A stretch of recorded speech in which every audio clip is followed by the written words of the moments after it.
الرجیم بسم اللہ الرحمن الرحیم یا ایہا الذین آمنوا کتب علیکم الصیام کما کتب علی الذین من قبلکم لعلکم تتقون صدق اللہ العلی العظیم اللهم صل على محمد وعلى آل محمد كما صليت على إبراهيم وعلى آل إبراهيم إنك حميد مجيد اللهم بارك على محمد وعلى آل محمد كما باركت على إبراهيم وعلى آل إبراهيم إنك حميد مجيد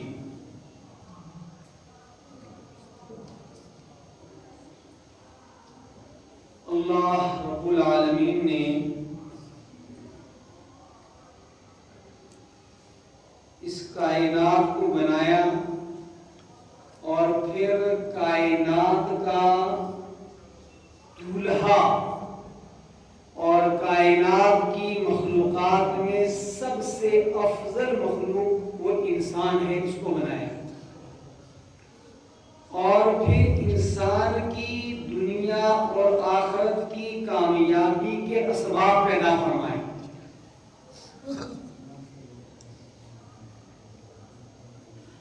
اور انسان ایک اچھا انسان بنے اس کے لیے ایک نصاب مرتب کیا۔ اسی نصاب کا ایک حصہ روزہ ہے۔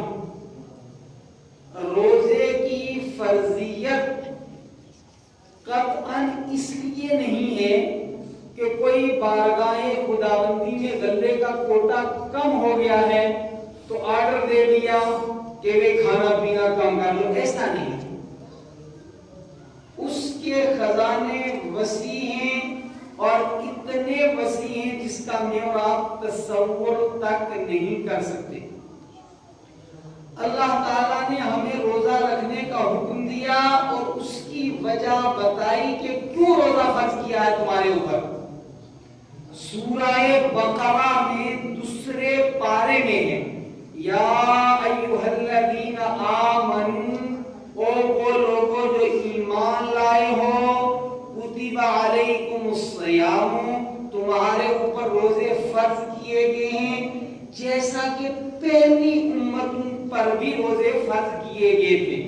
اور مقصد روزے کے اہتمام کا یہ ہے، روزہ اس لیے فرض کیا گیا ہے تاکہ تمہاری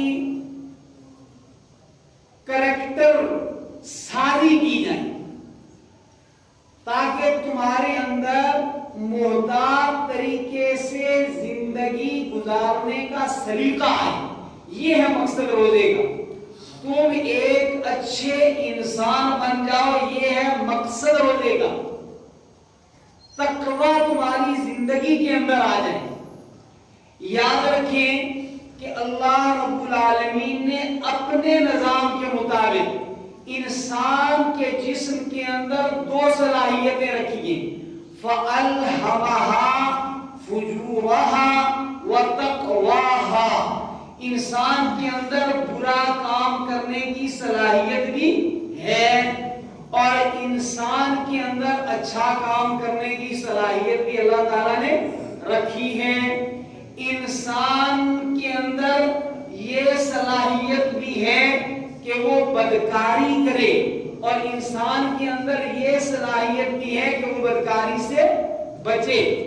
انسان کے اندر یہ صلاحیت اور طاقت بھی ہے کہ وہ ایک مظلوم کے اوپر ظلم کرے، اس کو قتل کر دے، اس کو گالی دے دے، اور انسان کے اندر یہ صلاحیت بھی ہے کہ کسی مظلوم کی مدد کرے۔ انسان کے اندر یہ صلاحیت بھی اللہ نے رکھی ہے کہ کسی کے سامنے رکھا ہوا اس کا نوالا کھانا چھین لے، اور یہ صلاحیت بھی رکھی ہے کہ اپنے حصے میں سے کچھ کم کر کے دوسرے کو کھلائے۔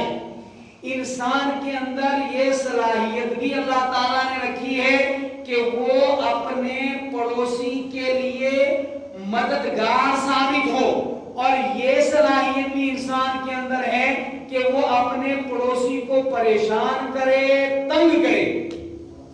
فَأَلْهَمَهَا فُجُورَهَا وَتَقْوَاهَا، ہم نے انسان کے اندر برائی بھی ڈالی ہے، یعنی برائی کرنے کی صلاحیت بھی رکھی ہے، اور ہم نے انسان کے اندر اچھا کام کرنے کی بھی صلاحیت رکھی ہے۔ انسان کے اندر بہیمی صفات بھی ہیں، دوسرے لفظوں میں حیوانی صفات بھی انسان کے اندر ہیں، درندے والی صفات بھی انسان کے اندر ہیں، اور فرشتوں والی صفات بھی اللہ تعالیٰ نے انسان کے اندر رکھی ہے۔ اب ایک دوسری بات پھر ذہن میں رکھیں اس بات کے ساتھ کہ انسان کے اچھے راستے پر چلنے کے لیے رہنما بھی اللہ تبارک و تعالیٰ نے بھیجے ہیں۔ انبیاء علیہم السلام اور انبیاء علیہم السلام کی عدم موجودگی میں ان کی تعلیمات مقدسہ اور انبیاء علیہم السلام کی عدم موجودگی میں وارثین انبیاء، علماء کرام، اولیاء اللہ یہ انسان کو اچھی رہنمائی کرتے ہیں، اور انسان کو برباد کرنے کے لیے بھی اللہ کی ایک مخلوق ہے، اسے کہتے ہیں شیطان۔ شیطان انسان کو تباہی کے راستوں کی رہنمائی کرتا ہے، اسی لیے بعض انسان اولیاء اللہ ہوتے ہیں، تقوی کی وجہ سے، پرہیزگاری کی وجہ سے وہ اللہ تعالیٰ کے دوست ہوتے ہیں۔ جو انسان انبیاء علیہم السلام کی رہنمائی میں زندگی گزارتے ہیں وہ ولی اللہ بنتے ہیں، اور جو انسان شیطان کی رہنمائی میں چلتا ہے وہ شیطان کا دوست ہوتا ہے۔ اب روزے کا جب آپ اہتمام کریں گے، اور اللہ رب العالمین ارشاد فرما رہے ہیں کہ ہم نے روزہ اس لیے آپ پر فرض کیا ہے تاکہ آپ کے اندر تقوی پیدا ہو، کردار سازی ہو، آپ کی بلند کریکٹر آپ بنے، اور جب بلند کریکٹر انسان ہوتا ہے، پرہیزگار ہوتا ہے، تو وہ شیطان سے بچ جاتا ہے، شیطان اس کے اوپر قبضہ نہیں جما سکتا۔ دیکھیے شیطان دو کام کرتا ہے، آتا تو ہر انسان کے پاس شیطان ہے، لیکن بعض لوگ جن کے اندر تقوی والا اسلحہ ہوتا ہے، جن کے پاس پرہیزگاری ہوتی ہے، اذا مسہم طائف من الشیطان تذکروا، جب پرہیزگاروں کے پاس شیطان آتا ہے تو اندر سے تقوی کا الارم بجتا ہے اور وہ ایک دم شیطان سے محفوظ ہو جاتے ہیں۔ جس طریقے سے گاڑیوں کے اندر ایک سسٹم ہوتا ہے، آپ نے اگر اتنی رفتار دے دی گاڑی کو کہ آپ کو اس رفتار میں چلنے میں خطرہ لاحق ہے، تو ایک دم الارم بجتا ہے اور آپ سمجھ جاتے ہیں۔ اس طرح تقوی جو ہے وہ ایک الارم ہے، جو بندہ متقی ہوتا ہے، پرہیزگار ہوتا ہے، بلند کردار ہوتا ہے، جب شیطان اس کو مس کرتا ہے تو وہ الارم بجتا ہے کہ خطرہ ہے، لہذا وہ چوکنا ہو جاتا ہے، چوکس ہو جاتا ہے، اور شیطان اس کے اوپر قابو نہیں ڈال سکتا، بلکہ مس کر کے، چھو کر کے، اس کا طواف کر کے گزر جاتا ہے۔ اور جس بندے کے پاس تقوی کی دولت نہیں ہوتی، شیطان اس کے اوپر قبضہ جما لیتا ہے، ہڑپ لیتا ہے، پھر شیطان کے جب مکمل وہ قبضے میں آ جاتا ہے تو شیطان دنیا میں بھی اس کو برباد کرتا ہے، اس کی صحت کو برباد کرتا ہے، اس کی عزت کو برباد کرتا ہے، اس کی انسانیت کو برباد کرتا ہے، اس کے مذہب کو برباد کرتا ہے۔ اگر کچھ بھی افراد کو یاد ہو، ورنہ جو دینی تعلیم کی طرف سے عدم توجہی ہے، اس کے پیش نظر زیادہ امید نہیں کہ آپ لوگ جو ہیں وہ تقریریں یاد رکھتے ہو، چھوٹا موٹا گلا جائز ہے، شریعت اسلامیہ جو تمام ادیان اور شرائع میں وہ شریعت ہے جسے اللہ نے انسانوں کے لیے پسند کیا. الیوم اکملت لکم دینکم اور ان الدین عند اللہ الاسلام. اللہ کا پسندیدہ دین دین اسلام ہے.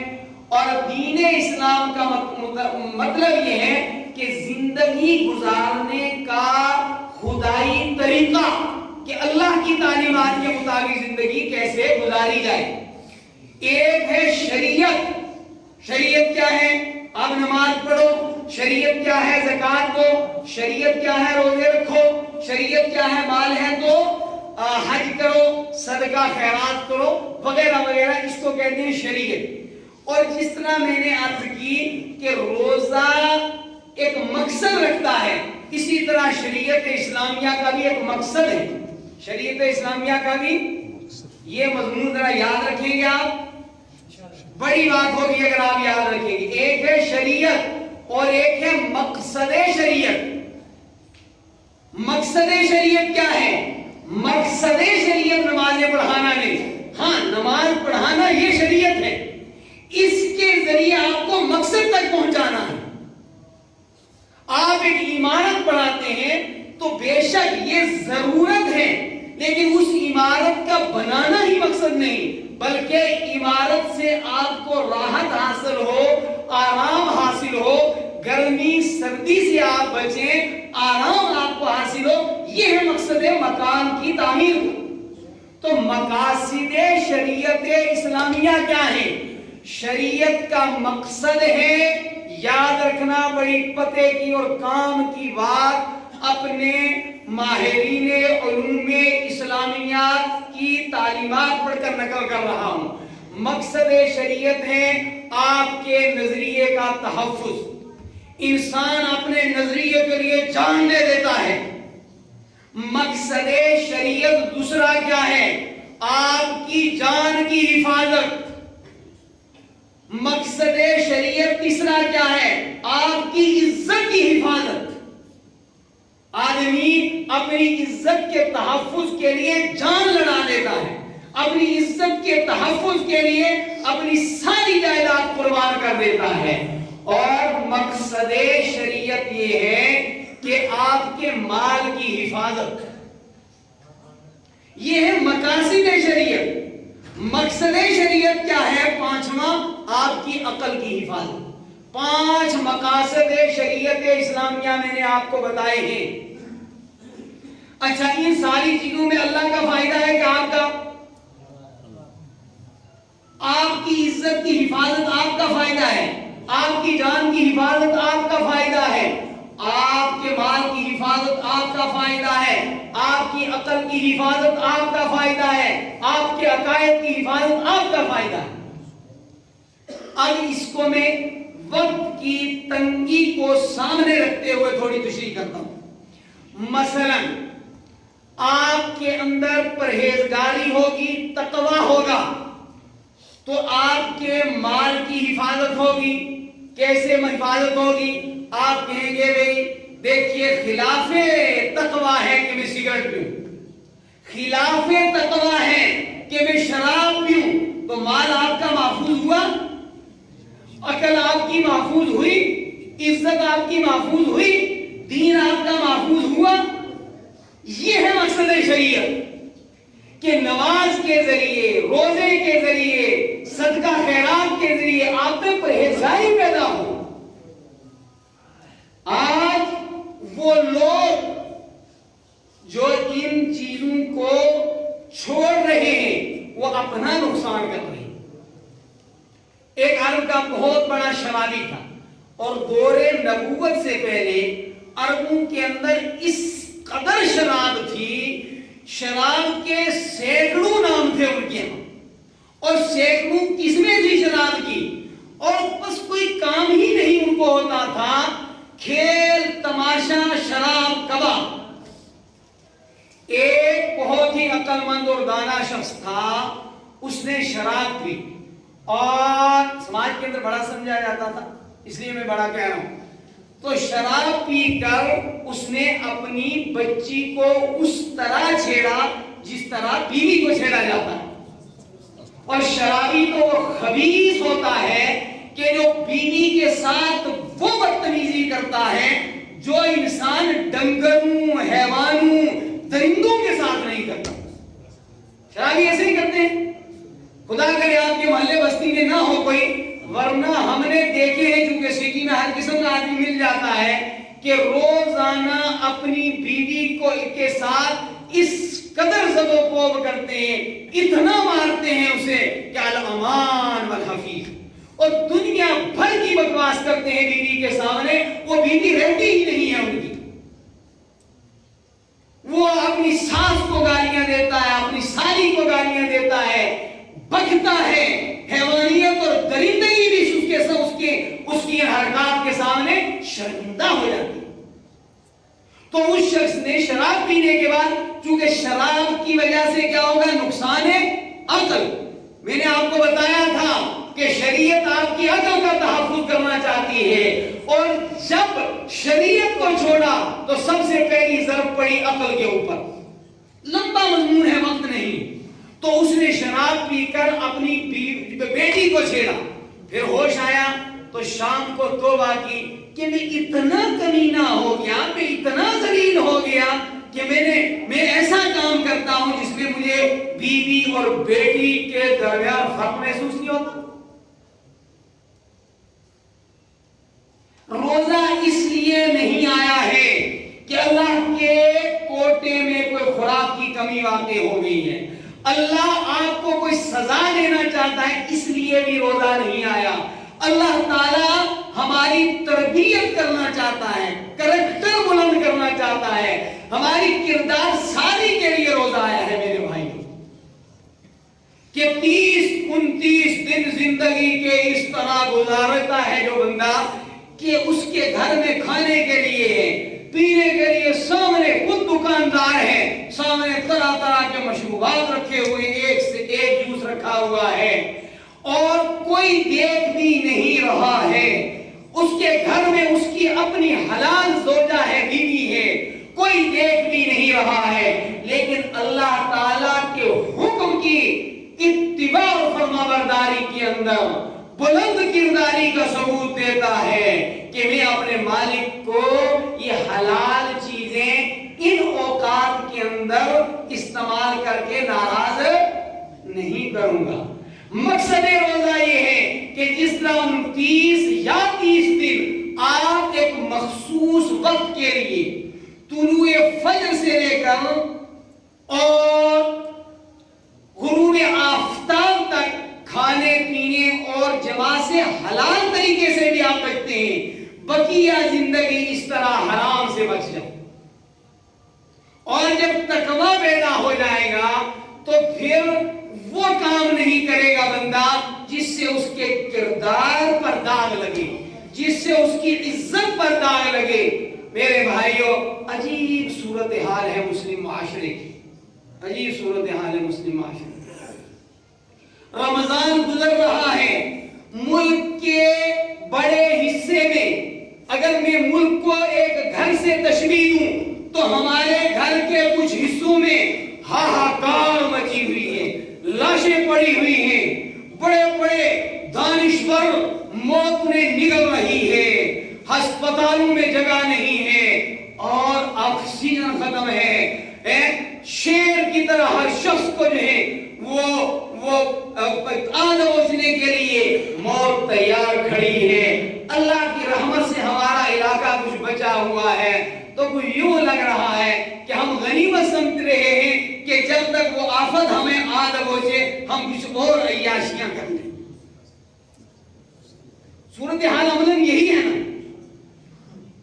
بازار میں لاک ڈاؤن ہے، گورنمنٹ کی طرف سے پابندی ہے، اس کے باوجود بازار سجے ہوئے ہیں، بھیڑ بھاڑ ہے، شور شرابہ ہے، خرید و فروخت ہے، اور مسئلے ہیں کہ ویران ہے. گویا ہم اپنا کردار بنانا ہی نہیں چاہتے. اور کسی محلے میں کسی مولوی صاحب نے کہا کہ بھئی آپ لوگ مسجد کو رمضان میں بھی ویران رکھے ہوئے تراویح نہیں پڑھتے، تو کسی دہنانے کائنات تراویح تو بعد کی بات ہے، یہاں تو روزہ ہی نہیں رکھتے۔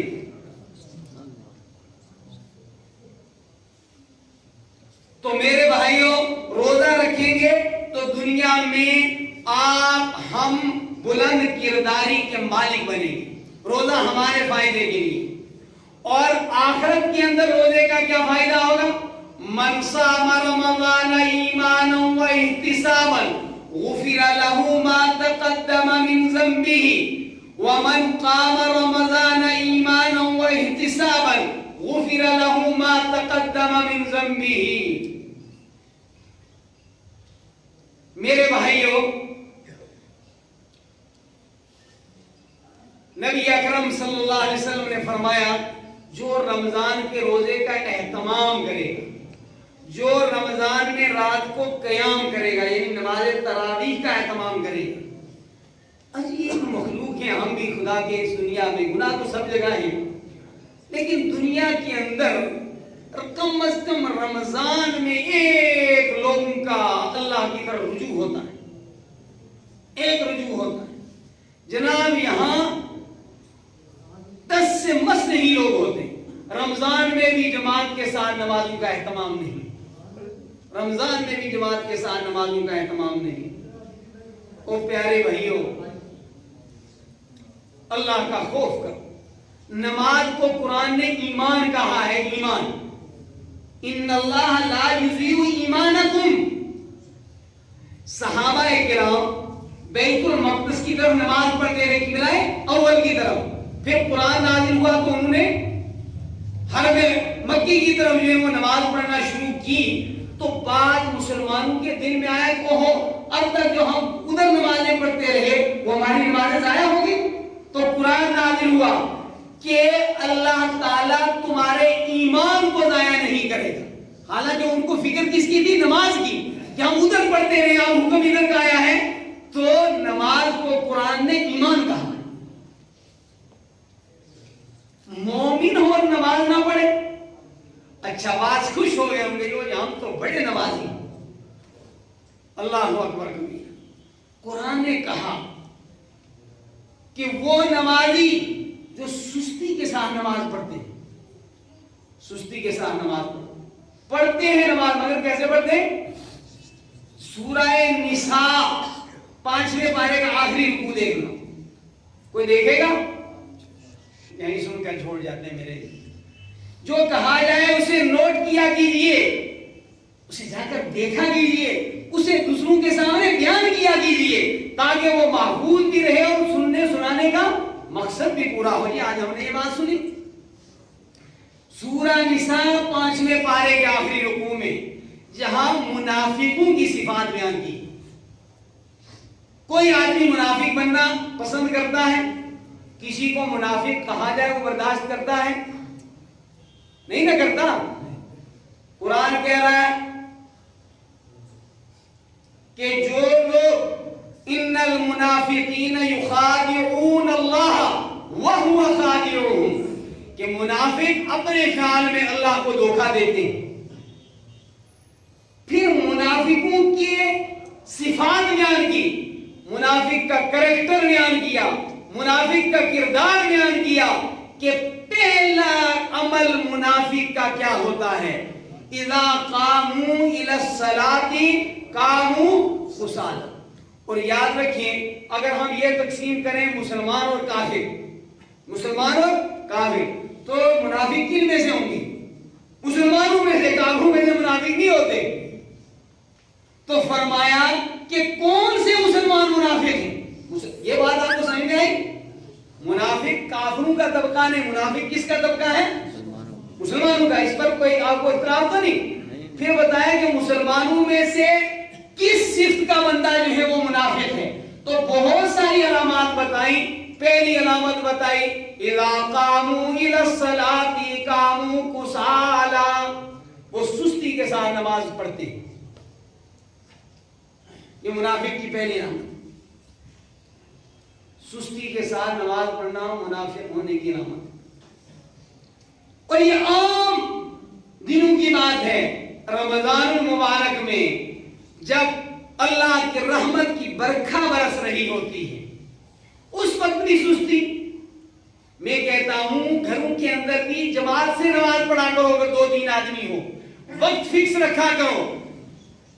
2 آدمی بھی جماعت سے نماز پڑھ رہے ہیں, اگر مسجد دور ہے یا لاک ڈاؤن ہے یا کوئی عذر ہے تو گھروں کے اندر بھی جماعت کا اہتمام کرو. اللہ کے بندو نمازیں پڑھو, نمازیں. بہرحال نبی اکرم صلی اللہ علیہ وسلم نے فرمایا جو بندہ رمضان کے روزے کا اہتمام کرے گا رات کی نماز تراویح کا اہتمام کرے گا. فرمایا نبی اکرم صلی اللہ علیہ وسلم نے اللہ تعالیٰ اس کے پچھلے گناہ بخش دیں. ہر آدمی کو جو پریشانی ہے اکثریت کو لوگ عہدہ ہوتے ہوئے, لوگ روزگار ہوتے ہوئے, گھر کوٹھی کار ہوتے ہوئے پریشان ہیں. اور عجیب ہے کہ جدھر سے پریشانی آتی ہے ادھر ہی دوڑتے ہیں. پریشانی ختم ہوگی جب اللہ تعالیٰ معاف فرما دے گی. بندہ مبتلا گناہ ہے, کار بھی ہے, کوٹھی بھی ہے, بینک بیلنس بھی ہے, صحت بھی ہے حتیٰ کہ, لیکن دماغ پر کچھ ایسی چوٹیں لگتی ہیں, کبھی بیوی کی طرف سے لگتی ہیں, کبھی بچوں کی طرف سے لگتی ہیں, کبھی پڑوسیوں کی طرف سے لگتی ہیں, اور کبھی خود اپنی طرف سے لگتی ہیں. پڑوسی بھی اچھے ہیں, بچے بھی فرمانبردار ہیں, بیوی بھی جو ہے بہت عفت مآب, پاکیزہ اور اس کی وفادار ہے, والدین کا سایہ بھی ہے, لیکن گناہ ایسی چیز ہے, گناہ ایسی خود یہ بے چین رہتا ہے, سب کچھ ہے پھر بھی کسی پہ جلتا رہتا ہے. تو ایک بندہ جل رہا ہے تو یہ تو پریشان ہے نا بیچارہ. بندہ گناہ کی وجہ سے خود اپنے اوپر جو ہے وہ ظلم کرتا ہے, خود اپنے آپ کو پریشان کرتا ہے, بے سکونی کی زندگی ہوتی ہے, بے چینی کی زندگی ہوتی ہے, شکایتیں کرتا پھرتا ہے, میں بچوں کی طرف سے پریشان ہوں, پڑوسیوں کی طرف سے پریشان ہوں. ایک واقعہ سناتا ہوں, سادہ بات تاکہ آپ کو سمجھ آئے. اللہ کے ایک نیک بندے تھے, اللہ کے ایک ولی تھے. روزانہ کسی وقت میں ان کی مجلس ہوتی تھی, اور جب مجلس ہوتی تھی تو لوگ بالکل ان کی مجلس میں خاموشی کے ساتھ بیٹھتے, احترام کے ساتھ بیٹھتے, پوری توجہ کے ساتھ بیٹھتے. مجمع کے اندر ایک آدمی کی بھی آواز آتی ہے تو بے سکونی سی ہو جاتی ہے, بس سلیقی ہوتی ہے, موبائل کو بند کیا کرو بھائی. تو بہت ہی سکون کے ساتھ لوگ ان کی مجلس میں بیٹھتے تھے. ایک دن ان کی مجلس جب شروع ہوئی تو مجلس میں کچھ بے چینی, بے سکونی اور افراتفری سی معلوم ہو رہی. تو کچھ قریبی لوگوں کو تعجب ہوا, انہوں نے بزرگ سے کہا کہ آج کچھ لوگ باتیں کر رہے ہیں آپس میں, بے سکونی سی ہے, کیا معاملہ ہے؟ تو انہوں نے اپنے گھٹنے کی طرف اشارہ کیا. تو انہوں نے فرمایا کہ حضرت کیا تفصیل ہے, آپ گھٹنے کی طرف اشارہ کر رہے ہیں؟ تو فرمایا کہ میرے روزانہ کے کچھ نیک اعمال تھے, میں رات کو کچھ نوافل پڑھا کرتا تھا, اس گھٹنے میں درد کی وجہ سے آج وہ نفل میں نہیں پڑھ سکا. اس نہ پڑھنے کی نحوست ہے کہ مجلس کے اندر بے چینی. شاید اللہ کے سمجھ میں آئی. اور جہاں نمازیں ہی نہیں, مفسرین نے لکھا ہے کہ اللہ تبارک و تعالی نے جب کائنات کو بنایا تو دنیا کے اندر جو پانی تھے, کوئی پانی ایسا نہیں تھا جو کڑوا ہو, ورنہ آج دنیا کا زیادہ حصہ پانی کا کڑوا ہے, نمکین پانی ہوتا ہے. آپ بمبئی چلے جائیں, فلٹر کیے بغیر پانی نہیں آپ پی سکیں. سمندر کے کناروں پر جتنے علاقے ہیں وہاں کا پانی پینا آپ کے لیے مشکل ہو. تو ابتداءً کوئی پانی کڑوا نہیں تھا, اور جب اللہ تعالیٰ نے پہلے درخت پیدا فرمائے تو کسی درخت پر کانٹے نہیں تھے, کسی درخت کا پھل وہ کڑوا نہیں تھا. فرمایا قابیل نے جو حابیل کا قتل کیا, اس قتل اول کی نحوست سے درختوں پر کانٹے آ گئے، پانی کڑوے ہو گئے. پھر جب صبح سے شام تک اللہ کی نافرمانیاں ہو رہی، کروڑ روپے کی کوٹھی بنا کر کے اس کے اندر اللہ کی نافرمانیاں ہو رہی، پھر کہاں سے سکون ملے گا؟ پھر کہاں سے چین ملے گا؟ میرے بھائیوں، عہد کرو تقوی والی زندگی کے بغیر کوئی چارہ کام نہیں. مقاصد شریعت کو سمجھو، اور مقاصد شریعت کو حاصل کرنے کے لیے روزے کا اس کے آداب و حقوق کے ساتھ اہتمام کرو. روزے کا اہتمام اس کے آداب و حقوق کے ساتھ کرو. روزہ کے بھی کچھ آداب ہوتے ہیں، شادی کے کچھ آداب ہوتے ہیں. آپ شادی میں جائیں ذرا اچھے کپڑے پہن کر جائیں، محفل میں جائیں، مثلا جمعہ ہے تو جمعہ کے کچھ آداب ہیں. حدیث پاک کے اندر یہ نہیں کہ آپ جا کر 2 رکعت پڑھیں، فرمایا جمعہ کا ادب یہ ہے کہ آپ اس دن غسل کریں، آپ اس دن ہو سکے تو نئے کپڑے پہنیں، ورنہ دھلے ہوئے کپڑے، اور دھلے ہوئے کپڑوں میں سے بھی جو سب سے اچھا سوٹ ہے وہ پہنیں، عطر لگائیں، اور پیاز کھا کر کے مسجد میں نہ جائیں. ادب کے خلاف ہے. دائیں بائیں والوں کو پیاز کی بدبو سے تکلیف ہوگی. تو یہ آداب ہیں جمعہ کے. روزہ میں روزہ نہیں رکھنا، روزے کو اس کے آداب کے ساتھ رکھنا. روزے میں آدمی نگاہوں کی حفاظت کرے. ہماری نسلیں بد نگاہی میں برباد کرتی.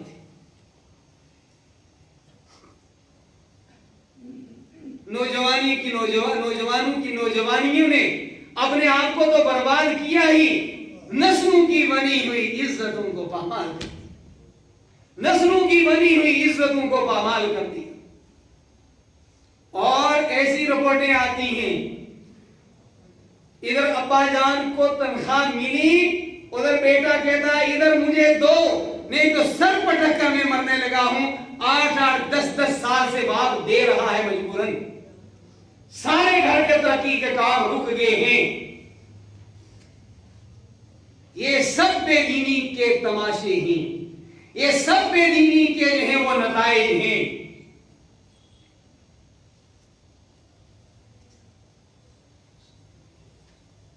10 لاکھ روپیہ لگا کر بیٹے کی شادی کروائی ہے، اور بیٹے کی آشنائی کی اور ہے. لاکھوں لاکھ روپے لگا کر بچی کو اچھے کالج میں تعلیم دلائی. اور اچھی بات ہے، تعلیم کی مخالفت نہیں کرنا، بات کو پوری سمجھا کرو، تھوڑی مت سمجھا کرو. لیکن وہ تو کالج میں بھیجی تھی، لاکھوں روپے لگائے تھے، اور وہ جا کر کے خاندان کی اور نسلوں کی عزت کو اجاڑ کر کے آتے.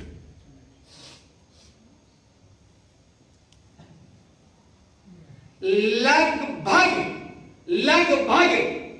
بھگ بے دینی کی زندگی حیوان کی زندگی ہوتی. میری چند دنوں پہلے پتہ نہیں یہاں کی مجلس میں سنایا کہ نہیں، شعبان میں مدارس کے جلسے ہوتے ہیں، تو میں انوار القرآن پورنیہ کے سالانہ اجلاس میں تھا. جلسہ ختم ہوا، نماز جمعہ ہوئی، دعا ہوئی، کھانے کے لیے گئے. میں جا رہا تھا، کچھ لوگ مہمان خانے سے کھانا کھا کر باہر آ رہے تھے. ایک بڑی شخصیت باہر آئی دنیاوی اعتبار سے، مجھے سائڈ لے گئی اور انہوں نے ایک واقعہ سنایا ہمارے ضلع کا. فرمانے لگے کہ ایک بچی کو، جس کی ابھی شادی نہیں ہوئی تھی، رات کو درد ذہن ہوا، یعنی پیدائش کا درد جو بچیوں کو ہوتا ہے، وہ بردنائے شرمندگی پڑوس کے کھیت میں گئی اور وہاں فارغ ہوئی، اور رات میں بارش ہو رہی تھی. صبح گھر والوں نے دیکھا کہ ایک بچہ ان کے سین کے اندر رکھا ہوا ہے، اور کسی جانور کے اس بچے کو دانت لگے. آپ سمجھیں، ایک مسلمان عورت نے، ایک بچی نے، اولاً تو بیچاری اس گناہ کی مرتکب ہوئی، پھر ایک انسان کو کھیت میں ڈالا، اور کسی درندے نے وہاں سے اٹھا کر کہ بارش میں بھیگ رہا ہے معصوم بچہ، اس کو گھر تک پہنچایا.